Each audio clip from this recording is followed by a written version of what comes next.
하나님 말씀 신명기 33장 12절 말씀을 보겠습니다. 구약성경 317쪽입니다. 베냐민에 대하여는 일렀으되 여호와의 사랑을 입은 자는 그 곁에 안전히 거하리로다. 여호와께서 그를 날이 맞도록 보호하시고 그로 자기 어깨 사이에 처하게 하시리로다. 아멘.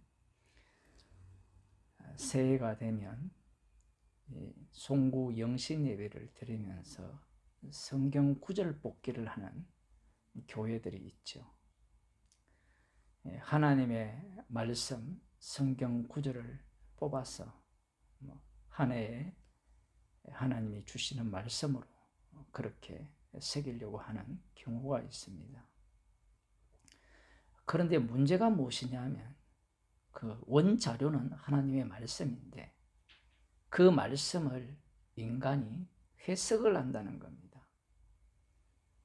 오늘 본문을 보더라도 베냐민에 대한 축복을 말씀하고 계시는데 여호와의 사랑을 입은 자는 그 곁에 안전히 거하리로다. 사랑을 입은 베냐민, 여호와의 곁에 안전하게 거한다. 여호와께서 그를 날이 맞도록 보호하시고 그를 자기 어깨 사이에 처하게 하시리로다. 목강을 하고 다니신다라는 겁니다. 베냐민 지파의 입장에서 이러한 축복의 말씀을 듣게 되면 해석을 할 수밖에 없어요. 많은 사람들이 이런 주장을 합니다. 성경대로 믿자, 말씀대로 믿자. 사실은 그렇게 주장하는 목사들도 말씀대로 믿지 않아요. 모든 말씀은 해석하게 되어 있습니다. 해석이 안 되는 경우는 없어요. 왜냐하면 인간이 이미 선악을 아는 일에 하나님과 같이 되었기 때문에 지식을 갖고 있기 때문에 하나님의 말씀을 보는 순간 해석을 하게 되어 있습니다. 이것은 어느 누구도 피할 길이 없습니다. 베냐민 지파 입장에서는 오늘 나오는 이 축복의 말씀을 품고 살아가게 된다면 앞날이 어떨 것을 예상하겠습니까? 말씀을 듣는 우리가 이 말씀을 받았다 생각을 해봅시다. 베냐민 지파라고 생각을 한다면 여호와의 사랑을 입은 자는 그 곁에 안전히 거한다라고 말씀을 하셨기 때문에 특별 보호 조치를 받는 베냐민 지파라 하지 않겠습니까? 그럴 가능성이 100%예요. 하나님의 말씀을 주신 이유가 있어요. 주시게 되면 하나님은 말씀대로 행하시게 되어 있습니다. 그런데 말씀대로 행하실 경우에는 인간의 해석이 그 바탕에 깔리게 돼요. 그것이 문제라는 겁니다. 사사기 19장을 보면 이스라엘 19장 20절을 보면 이 베냐민 지파의 악함이 나옵니다.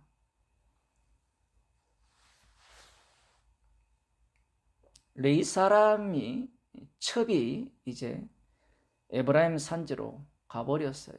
그 첩을 데리러 갔다가 이제 베들레헴으로 돌아가면서 다시 여호와의 집으로 가는 중인데 잠시 유숙할 곳을 찾습니다. 나그네를 대접하라는 것이 여호와의 율법이거든요.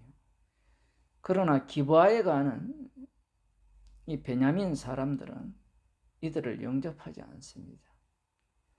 오히려 이들은 소돔 땅에 방문한 그 천사들을 향하여서 난리법석을 떠는 소돔 사람들 같은 행세를 해요. 22절에 보면 그들이 마음을 즐겁게 할 때에 그 성읍의 비류들이 그 집을 애워싸고 문을 두들기며 집주인 노인에게 말하여 가로되 내 집에 들어온 사람을 끌어내라. 우리가 그를 상관하리라. 집주인 그 사람이 그들에게 나와서 이르되 아니라 내 형제들아 청하노니 악을 행치 말라. 이 사람이 내 집에 들었으니 이런 망령된 일을 행치 말라. 보라 여기 내 처녀딸과 이 사람의 첩이 있은즉 내가 그들을 끌어내리니 너희가 그들을 욕보이든지 어찌하든지 임의로 하되 오직 이 사람에게는 이런 망령된 일을 행치 말라 하나 무리가 듣지 아니하므로 그 사람이 자기 첩을 무리에게로 붙들어내매 그들이 그에게 행음하여 밤새도록 욕보이다가 새벽 미명에 놓은지라. 동틀 때에 여인이 그 주인의 우고한 그 사람의 진문에 이르러 엎드러져 밟기까지 거기 누웠더라. 죽었습니다. 소돔성에서나 행해지는 그러한 악행이 이 베냐민 지파 가운데 일어난 겁니다. 문제는 그 이후부터입니다. 20절에 보면 그것을 보는 자가 다 가로되 이스라엘 자손이 애굽 땅에서 나온 날부터 오늘날까지 이런 일은 행치도 아니하였고 보지도 못하였다 생각하고 상의한 후에 말하자 하니라. 그 레위 사람이 칼을 취하여 첩의 시체를 12덩어리로 나누어서 이스라엘 사방에 보내었습니다. 베냐민 지파의 악행이 이러하다라는 겁니다.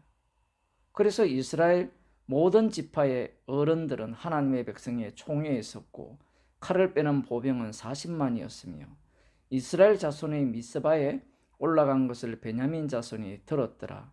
이스라엘 자손이 가로되 이 악한 일의 정령을 우리에게 고하라. 레위 사람 곧 죽임을 당한 여인의 남편이 대답하여 가로되 내가 내 첩으로 더불어 베냐민에 속한 기브아에 유숙하러 갔더니 기브아 사람들이 나를 치러 일어나서 밤에 나의 우고한 집을 에워싸고 나를 죽이려 하고 그 상황을 다 고합니다.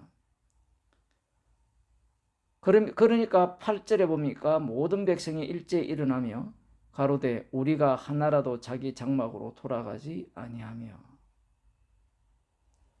그래서 기브아 사람 그 베냐민과 전쟁을 하는데 처음에는 패합니다. 또 패해요. 그렇게 패하다가 결국 하나님께서 어떻게 일을 진행시킵니까?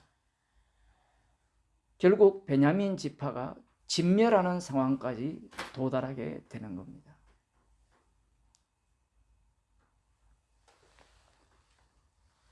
이러한 모습이 과연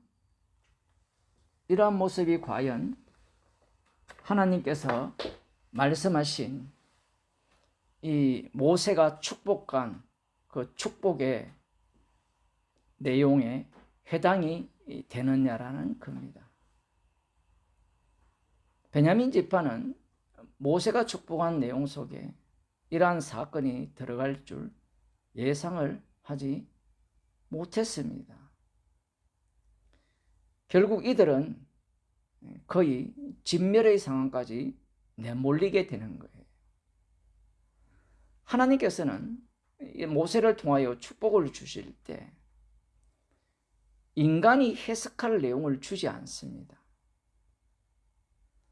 이와 달리 이 사무엘상 9장에 보면 우리들이 잘 아는 기스의 아들 사울이 등장을 하죠.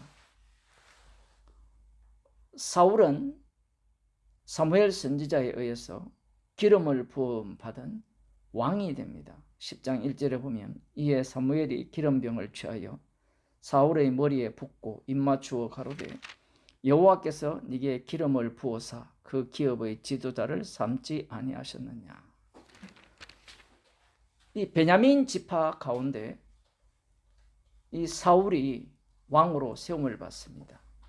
이 왕으로 세움을 받은 이유가 뭐냐면 사무엘상 8장을 보게 되면 이스라엘 자손들이 열왕과 같은 왕을 요구를 해요. 열왕과 같은 왕을 요구했기 때문에 하나님께서 사울을 왕으로 주신 겁니다. 하나님의 분노가 진노가 왕을 세우는 방식으로 표현된 거예요. 그 말씀이 호세아 13장 11절에 나옵니다. 내가 분노함으로 네게 왕을 주고 진노함으로 패하였도다. 사울왕은 하나님의 진노로 또 패해지는 겁니다. 사울왕이 베냐민 지파에서 뽑혀서 왕이 되었을 경우에는 모세가 축복한 그 축복이 자기 지파에게 임했다라고 생각할 가능성이 아주 높지요. 하지만 그 결과가 어떻게 됩니까? 그 결론은 이 사울 왕이 이스라엘 백성들의 악함을 드러내는 대표자의 모습을 보였던 겁니다. 말씀을 주시게 되면 말씀은 하나님의 언약을 펼쳐내기 위한 말씀이고 그 말씀을 위한 베냐민 지파가 되는 거예요. 사람들은 오늘 본문을 통하여서 하나님의 사랑을 입은 자고 안전히 거한다라고 하니까 기대를 잔뜩 품게 되겠죠. 아니 그렇게 하시지 않을 것 같으면 왜 이런 말씀을 주시느냐.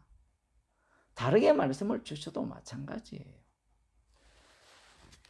사도행전 2장 8절을 보겠습니다. 사도행전 2장 8절을 보면 예수님께서 성천하시기 전에 이렇게 말씀을 합니다.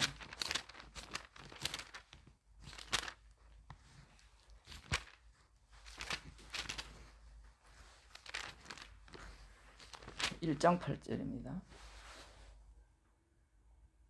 제자들이 6절부터 보면 저희가 모였을 때에 예수께 묻자와 가로되 주께서 이스라엘 나라를 회복하심이 이때니까. 지금 이렇게 질문을 하는 이유가 뭐냐면 5절에 보면 4절이죠. 사도와 같이 모이사 저희에게 분부하여 가라사대 예루살렘을 떠나지 말고 내게 들은 바 아버지의 약속하신 것을 기다리라. 이렇게 말씀을 하셨거든요. 아버지의 약속은 무엇이냐 하면 이 아브라함 언약의 성취죠. 아브라함에게 하신 약속의 성취로 제자들은 해석을 하는 겁니다. 5절에 요한은 물로 세례를 베풀으시나 너희는 몇 날이 못되어 성령으로 세례를 받으리라 하셨느니라. 성령을 받은 적이 없기 때문에 예수님의 말씀을 이해를 할 수 없고 이 예수님의 말씀조차 성령을 받으리라는 이 말씀조차 어떻게 해석을 하느냐 하면 자신들이 지금까지 구약 성경의 지식이죠. 그 지식을 바탕으로 하여서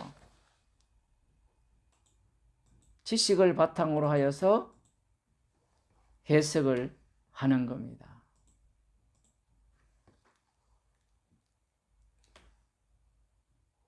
그래서 지금 제자들은 이스라엘 나라를 회복하심이 이때니까 라는 질문을 하는 거예요.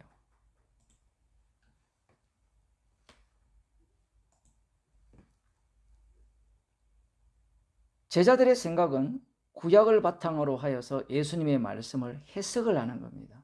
그 해석을 하여서 이스라엘 나라의 회복을, 달리 말하면 메시아 왕국을 소망하고 있는 겁니다.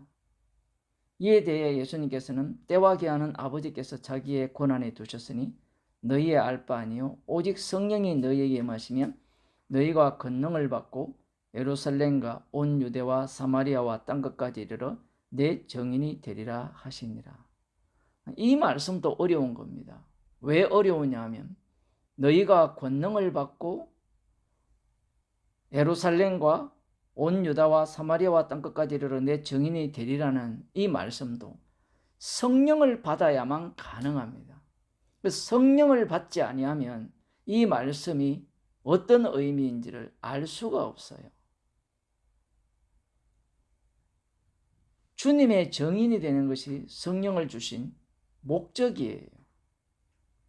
이후에 펼쳐지는 내용들을 보게 되면 성령을 받은 자들이 이 말씀을 위하여서 계속해서 상황들이 발생을 하면서 이 말씀이 이루는 현장으로 내몰리게 되는 겁니다.